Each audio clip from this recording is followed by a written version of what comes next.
What's going on, everybody? Welcome back to the channel. Justin coming to you. Today we're going to do a little test run with the 60 volt WormDrive style circular saw.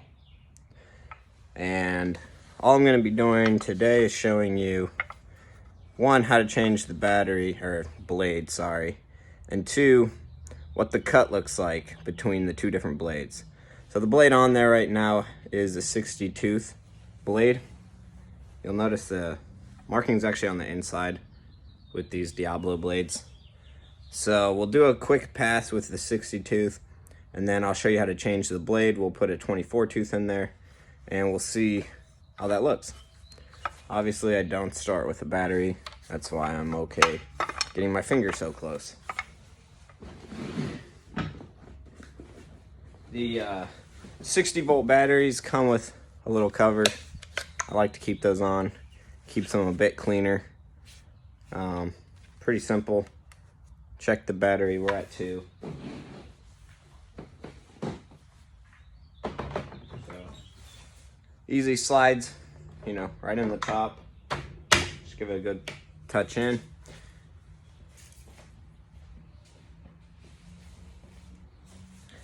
I'm gonna grab some goggles now. Realistically, the chances of anything happening are very low, but still better to be safe. And then typically I would clamp this down. You know, if this was a cut I was worried about, but this is purely to show you the difference. So I'll just hold it.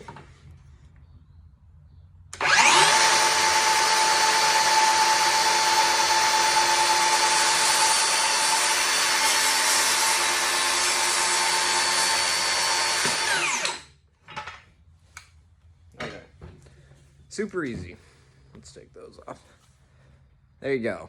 That is the cut side. I mean, that is literally perfect. No tear out, nothing. Perfectly smooth finish. I mean, that's finished product basically right there. No sanding needed. So, real quick before we put the 24 tooth in, take the battery out. I cannot stress that enough. It is very dangerous, especially with this kind of tool, to change the battery or the blade with the battery in there. It's just, that's ignorant. So, first things to note, you've got the saw here, right? You'll see there's a little black piece sticking up. It's kind of hard to get it there, but sticking up there. That's the wrench. So you just pull that out. It gets a little stuck, especially if you don't use it a lot. But I just gotta get it going. It'll come right out. So that's what it looks like. Stored in there. That's the only tool you need. Then you're gonna grab the saw and come to the front. Now up front, there's this little lever here. That's the brake. And what that does is it's braking for the nut so that you don't just spin the blade. So we'll pull that back. It's gonna be a little hard to do this in the air, so I'm gonna set it down. Get my wrench on there. And to loosen, you actually just pull up. So try to show you that. Wrench is on there. Take the other hand, hold it here, and push the brake in. And then you can actually start just rotating your wrench. I feel it come loose there. That's really all it takes. Loosen it, hold that brake. With the other hand, it's still engaged with my thumb up there. Turn that. I'm gonna actually go like this so it doesn't fall. It'll come out by hand. So that's the first piece. Second piece is this washer. We'll set those down. And basically you just move that guard up out of the way. So I'll hold it like that. and the blade will slide right out. Maybe.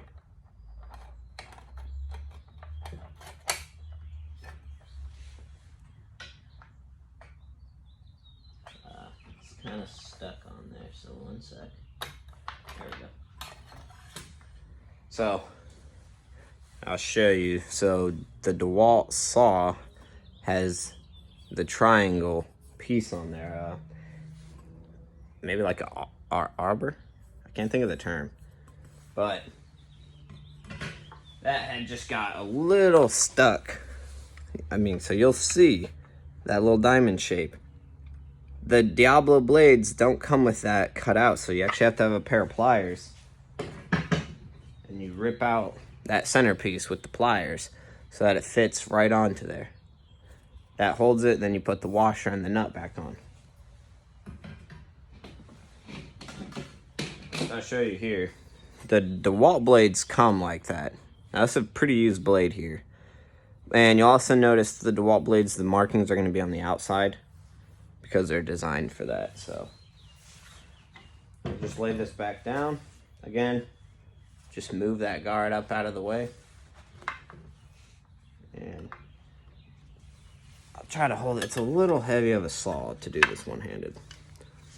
But you'll see the little diamond. So again, we'll just take the blade. We'll make sure that it lines up. And it falls right onto that piece.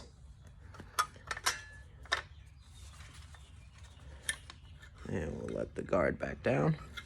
Right, pretty good. Take the washer.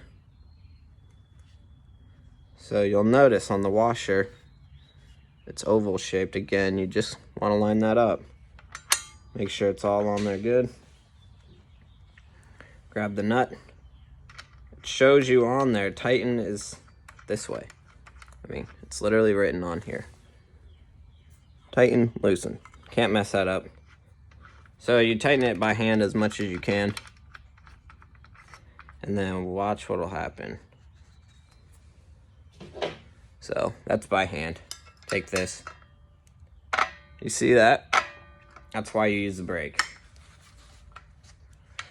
You would not want to make that mistake and think you're good.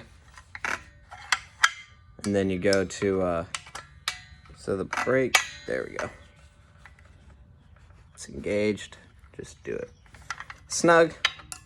I'm not manhandling this tight. It's tight, but you don't need to hulk it on there. Then you let off the brake, and we're good. Blade's in there. I'll set it down and test the tightness real quick, just because, again, it's kind of hard to tell when I'm holding it up.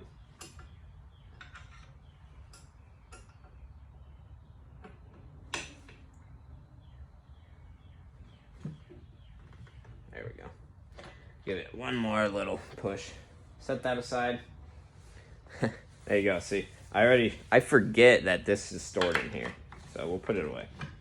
But I actually made that mistake when I first bought this blade. I was like, man, I know there's an easy way to do this. I don't need to get a socket set. I was like, what am I forgetting? I had never changed the blade in the year that I owned it. I'm like, oh yeah, the wrench is hidden back here. So don't forget that. That's very handy. You don't need to have another toolkit with you on the job. So we'll do that. Reinsert the battery. And put the goggles back on just in case.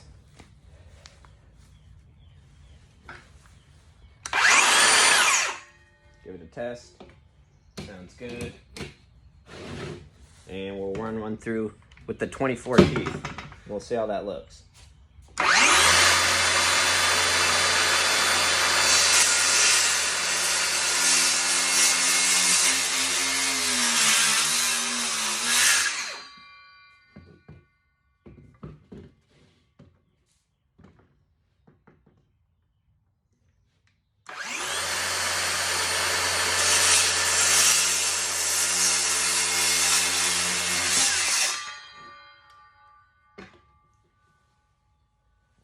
kind of binded it on that first cut, actually. So really, it's actually not that bad. That is what it normally will look like. But as you can see, I was going at an angle. I'm gonna do one more.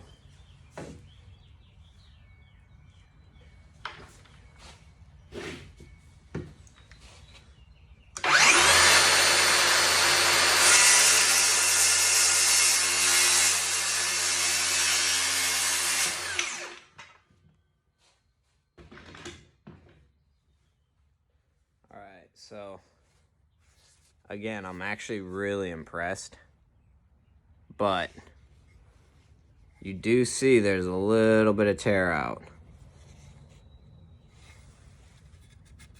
Oh, rub that off. It's really not bad at all, but if that's your countertop, it's a difference. That's a difference. You see what I'm saying? How smooth that is? All these little, it's hard to tell on camera, I'm sorry.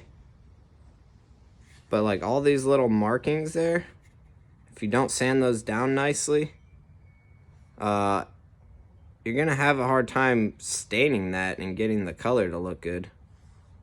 So, man, that's it. That's all I was showing you.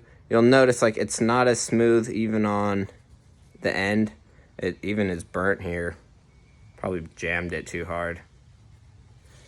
But that is a very old blade. So it's not very sharp, which might be why I had some trouble the first cut. And don't get me wrong, guys, I could have easily forced that through, but it wasn't necessary. So that's pretty much it for today. Quick 2 cuts with different teeth. And there's 60 teeth and 24. I mean, you can tell the difference. So that's the difference. You know, that tear out all up in there versus none. So that's what we got for you today. Hope you guys enjoyed. I'll show you this side. Pretty even. But all that is just, you know, it's just because of the blade. So I will say on something like a 2x4, you're not seeing a huge difference. If I were to cut some thinner stuff, you might see more of what I'm talking about, which, why not rip this real quick? So, first things first, always adjust the depth. You do not need that much blade sticking out. That's gonna be one of the easiest ways. So again, the lever's over here. Just pull it up, it loosens it, you know, moves the bottom plate. So it's gonna be the easiest way to make sure you're getting a smooth cut, is if the blade is only just barely going through your cut. And I'm not even on camera, sorry. So I adjusted it. Now it'll just barely cut through that wood, as opposed to having 2 inches of blade underneath. Oh, gotta put the battery back in.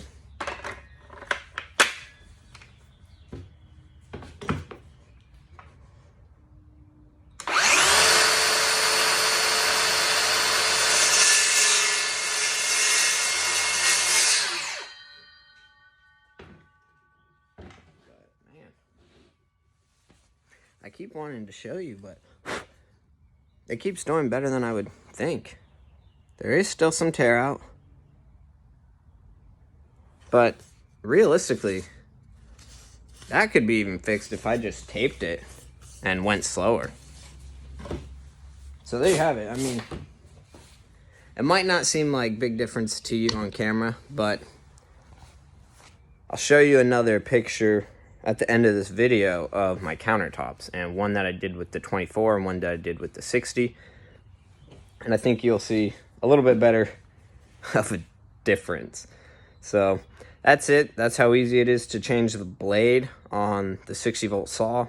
Took me, what, 4 or 5 minutes, and it would have been way faster if I wasn't trying to hold it on camera and stuff. So very easy to swap it out. No reason not to carry 1 or 2, maybe 3 blades, a 60, 40, and a 24. And save the 60 for the nicest cuts, and just don't wear it down on stuff that you're just ripping. So hope you guys enjoyed. Take it easy. Let me know what projects you're working on, and if you have any other questions about this saw or any of the other tools. Have a good one.